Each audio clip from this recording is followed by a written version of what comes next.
కాట సరస్సులో తీరాన ఈ నెల 10, 11 తారీఖుల్లో మనము ఫ్లెమింగో ఫెస్టివల్ అట్టహాసంగా చేసుకోబోతున్నాము. మనందరికీ తెలిసిందే, గత ఏడాది కూడా మనము ఫ్లెమింగో ఫెస్టివల్ని చాలా పెద్ద ఎత్తున కండక్ట్ చేయటం జరిగింది.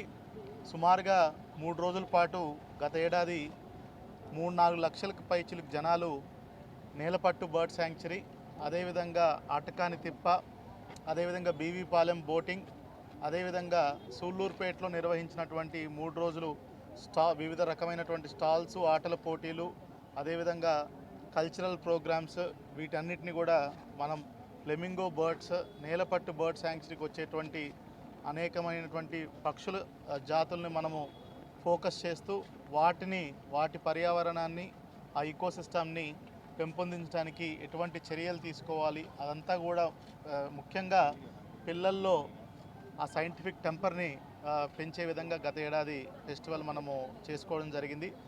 అదేవిధంగా స్థానిక ప్రజలకు మరియు చుట్టుపక్కల నుంచి వచ్చేటువంటి సందర్శకులకు కూడా మంచి వాతావరణంలో గత ఏడాది మనం చేసుకున్నాం.